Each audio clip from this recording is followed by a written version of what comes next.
Origin Unexplained. Welcome back to Origin Unexplained. I'm Sue, your host, and today we're going to go to Long Island for one of those, would you call them conspiracy theories? So I'm going to get to the ins and the outs of it, and then at the end we're going to have some eyewitness accounts. So without any further ado, let's get on with the show. Before it became the center of conspiracy and chaos, Montauk Air Force Station was a functioning military radar base at the eastern tip of Long Island, known officially as Camp Hero. It was part of the U.S. air system during the Cold War and hosted a massive radar antenna, one of the largest of its kind at the time. It was designed to detect incoming Soviet bombers. It worked in conjunction with NORAD and was integrated into the semi-automatic ground environment SAGE system. The base was active primarily during the 1950s through the late 60s and was decommissioned in the early 1980s. But even after its supposed closure, strange rumors began to take over. Stories about electromagnetic experiments, mind control programs, and underground tunnels. Montauk, just the name alone, triggers 100 wild theories. But let's get something clear right away, okay? This isn't going to be a regurgitation of the Preston Nichols, Al Bielek, Duncan Cameron, and others circus, okay? I don't buy their stories, not because I think time travel or mind control or underground bases are off the table, but because their personal narratives fall apart under even basic scrutiny. For example, Al Bielek, he claimed he was someone named Edward Cameron tied to the Philadelphia experiment, but other people came forward with his so-called picture that was a real-life relative, and Al was not him. So that's not just a mix-up, guys, that's identity then dressed in tinfoil, if you ask me. As for Preston Nichols, well, he might have had insider knowledge, sure, but the way he used it makes you question his intent. Was he trying to reveal something real, or was he trying to cover something up? Who knows? In my opinion, it looks as though it was more about money than truth. Every time he gave another wild claim, teleportation, psychic warfare, creatures from timelines, and so on, it came right alongside another book release and another conference and another dollar sign. It didn't feel like someone coming clean. It felt like someone who found a niche and, well, they milked it, right? When someone keeps piling on a story, and then another story, and then another story, and after that story, just when public interest starts to fade, it looks less like disclosure and more like marketing. That doesn't mean every word was fake, but it means the intent wasn't necessarily clean, if you know where I'm going with that. He may have had access to real information, but instead of exposing something credible, he wrapped it in fantasy and sold it to an audience that wanted to believe. That is not truth seeking. That is performance. And after that, other people jumped on the bandwagon too. Yes, they saw the books. They sold books too. And they also did the interviews, and they also got the attention, and they added their own spin to the story, turning it into a layered mess of half-truths, contradictions, and flat-out performance. And Lord knows in today's society, there's a lot of performers out there, which is just what anybody trying to cover something up would want. 100 different stories, right? Going in 100 different directions to distract from the truth. Should anything ever have happened there? Who knows? Here's what does track. The tie-ins to Brookhaven Labs and Plum Island. Now that's where things get interesting. Brookhaven is a known hub of advanced research, particle accelerators, high-energy experiments, magnetic fields.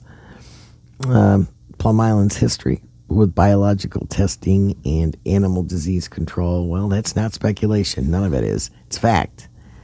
These locations are geographically close and share deep ties to government programs. So when you hear whispers that underground tunnels link them or that experimentation at one site led to breakthroughs or disasters at another, you do pay attention. But you don't pay attention to the cartoon characters making psychic dolphin claims, but to the actual paper trail and to infrastructure. In Montauk, well, the military base was real, the radar tower still stands, and they are sealed off areas. Stories from locals and legitimate military history that shouldn't be overlooked. So, there is talk of extended tunnels, locked chambers, and strange electromagnetic activity when people say seismic readings have shown unusual underground echoes in the area. Now, that's not sci-fi. That's data worth digging into, and that's what I did. You want details? Look at who leased the land after the government left. Look at the soil anomalies, the animal behavior, the frequency interference. People often forget that a good cover story doesn't just distract you.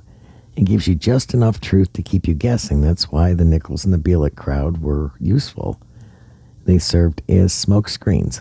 Let them run wild with the Montauk chair and alien hybrid tales so the real programs, whatever they were, get buried under layers of ridicule. But don't think that I'm not going to tell you some eyewitness accounts, guys. Hang tight. It's the oldest trick in the book. Put something outrageous right next to something legitimate and people will throw it all together. That's why I keep my focus tight. I am not here for the sci-fi soap opera stuff. I'm here for the pattern. Montauk connects because of its location, its proximity to real government installations, its electromagnetic history, and the consistent threat of secrecy and misdirection. So what's under that base? And what was used to operate or is used to operate inside those locked rooms deserves real scrutiny, not another episode of late night radio broadcasting shows. So if you're looking for time travelers jumping off chairs into other dimensions, you're in the wrong place. But if you want the real story, the strategic use of the land, energy experimentation tucked beneath the surface of Long Island, and if you want to hear stories from some locals and people that have traveled there, then yeah, Montauk matters. Just not for the reasons they wanted you to believe at one time, or want you to believe now. Look at one more thing. So now let's get into some details here. There are claims that at one time it was a telephone line thing going on into the ground near the Montauk base. But now it's supposedly fiber optics. Whether that's true or not, I don't know. But if it is, you don't run an upgraded underground communication line into a place that's supposedly shut down. That tells me there might still be something there. You don't maintain or upgrade that kind of connection unless someone's using it. So whatever story they're spinning about it being decommissioned and handed over to the state, well, that's just what they want you to see. The wiring alone says otherwise, right? There are also reports of irregular electromagnetic or magnetic spikes around the base, but no accessible peer-reviewed study or declassified sensor log has surfaced to verify those claims. Most of the electromagnetic stories came from the same sources pushing the Montauk Project narrative, books, interviews, and word of mouth. Some locals say electronic equipment used to glitch near the radar tower, and I guess that would be expectable, right? Or that animals reacted strangely when it rotated every 12 seconds. Others claim magnetometers or EMF detectors picked up strange activity in specific areas, especially near sealed-off buildings or power conduits. Whether those readings were accurate or staged is another story. But the point is this. The claims persist. You don't get that many people reporting weird field anomalies unless something was or still is happening underground. So when you take the full picture, an active radar tower, buried fiber optics, sealed doors, and magnetic oddities, it doesn't scream abandoned. It screams buried. Something left behind. Something they'd rather we chalk up to conspiracy so nobody bothers asking again. And that's exactly why we do. Here are some first-hand type observations and claims from locals, trespassers, and visitors around Camp Hero State Park, formerly the military base in Montauk. Okay, long-time local investigator Brian Minnick reports he has spoken with people who had mysterious stories and experiences related to the base. Okay, now, it was a foggy and dark morning at 5 a.m. on an autumn Sunday morning back in 1982. When my friends and I cut away from Camp Hero's main path, we started hearing muffled footsteps and what sounded like labored breathing behind us to the right. Whatever it was, it imprinted fear into our brains, and we all ran. All right, another one. I decided to go with a friend around 10 p.m. at night to look at stars. I saw this odd-looking blob-like figure, no features that I could make out. It was moving very unnaturally. My friend and I witnessed the figure jump, well, actually kind of like flew up into the air, kind of in a zigzag formation, then right back down in the same spot that it was in before it jumped. After I saw this, my heart dropped. The whole encounter was very, very strange. Both my friend and I are very freaked out over what we saw. Another one, a local resident called the authorities in 2009 when the radar dish actually shifted to face northeast. A few days later, it moved again. This time, it went to face southeast and then southwest, always in the middle of the night. We traversed a series of tunnels. I took a bunch of pictures, but unfortunately I got my camera wet and wasn't able to get them back. The thing about the whole experience that stood out most in my mind was the crazy noises and the really strange energy / like noise pulse that emanated through the tunnel. It was like a whoa, whoa, whoa noise, and you could actually feel the pulse in your body.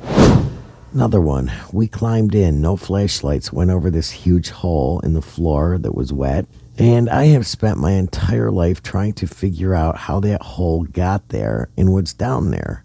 We tossed a brick into the hole, and it took a few seconds before we heard it hit water. Another story.